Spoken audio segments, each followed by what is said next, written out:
Et aujourd'hui, on va vous présenter une de nos alimentations préférées actuellement, la OCZ Fatality Champion Series 1000 watts modulaire. Ce qu'on retient surtout sur cette alimentation, c'est cette petite image qui précise que tous les câbles de tous les brins sont entièrement gainés. Une alimentation qui est donc déjà pré-modée, et ça nous plaît. D'autant plus qu'on est sur une puissance de 1000 watts, une garantie 5 ans et une certification en gold. Alors pas encore de prix pour le moment, puisque le produit est tout neuf, tout juste sorti. Il n'est même pas encore dans le commerce, on l'a un petit peu en avance pour vous le faire découvrir très rapidement. On a, comme toujours, une petite notice d'utilisation qui vous permettra de tout connaître de votre nouvelle alimentation. On a ensuite, on le voit, une petite poche Fatality qui cache un bloc d'alimentation. Une petite sacoche qui cache des câbles. Et enfin, une partie des câbles qui sont non modulaires. On va aller chercher le bundle tout de suite, histoire de vous le faire découvrir. Et ensuite, on s'attaquera à l'alimentation en elle-même. On a ici le câble d'alimentation qui a la norme pas de chez nous. Ça, c'est un peu normal avec nos alimentations. De temps en temps, on a des modèles qui proviennent plutôt pour des marchés autres, plutôt peu que pour le marché européen. Ensuite, on a la visserie en noir, des colliers. Et on s'attaque tout de suite à la partie des câbles. Alors, vous allez le voir, les câbles sont vraiment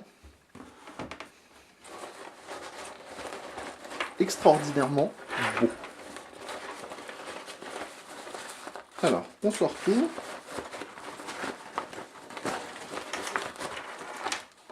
Parce qu'il y en a du câble. Alors, on va prendre ce premier câble. Voilà, on va parler du PCI Express. On va un petit peu écarter tout ça pour pouvoir s'intéresser plus précisément au gainage de ces fameux câbles. Vous le voyez, chaque brin est pris dans une gaine. Chaque gaine a le droit à de la gaine thermorétractable. Bref, le résultat est absolument dantesque pour les yeux. Le toucher, n'en parlons même pas. Et alors, voilà, pour l'organisation, clairement, c'est absolument magnifique. Et là, on a une alimentation qui est entièrement pré-modée de base, donc pas besoin de câbler chaque petit câble par petit câble. Alors après, à quoi on a le droit au niveau des câbles? On a le droit à un brin avec 4 prises Molex. On le voit, en plus OCZ nous propose des prises faciles à extraire. Donc un brin avec 4 prises Molex.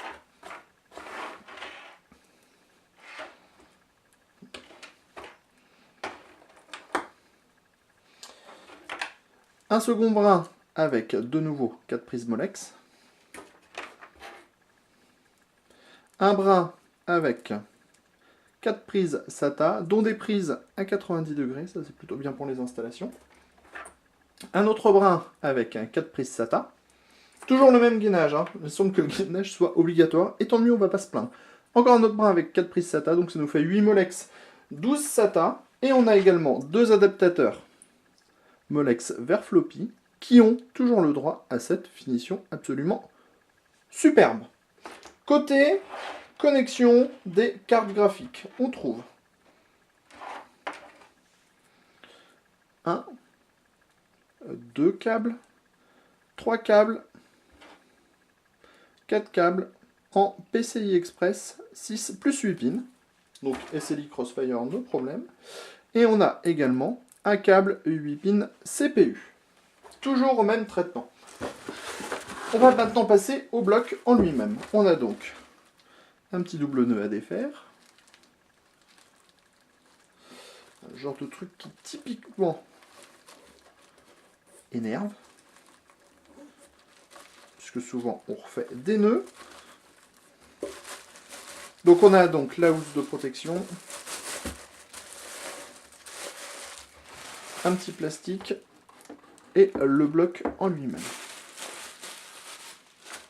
Le bloc est plutôt classique dans son aspect. On a une peinture noire, relativement sobre, légèrement granuleuse, bien appliquée. On a un autocollant sur le côté Fatality, 1000 watts OCZ. Ça reste plutôt discret, on voit pas trop le visage du monsieur. On a ici un petit autocollant avec les caractéristiques techniques. On y est, on s'y arrête. Un 3 v 3 de 25 A, un 5 v de 25 A, un rail 12 volts de 83 A pour 996 watts sur ce rail 12 volts. On retrouve ensuite, de nouveau, un petit autocollant Fatality. À l'arrière, du nid d'abeille, un interrupteur, la prise pour votre cordon. Ici, les différents connecteurs. Là, une petite plaque Fatality avec un petit plastique de protection qu'on a laissé. Et enfin, ici, ventilateur 235 mm, petite grille Fatality et des diodes rouges. Il nous reste bien sûr des câbles à découvrir ici. On va donc défaire tout ça. Et on va faire le compte de ce qu'il nous reste.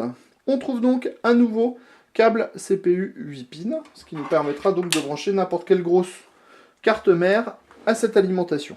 On trouve ensuite deux câbles additionnels en PCI Express 6 plus 8 pins, ce qui veut dire qu'on pourra faire du tri SLI sans problème.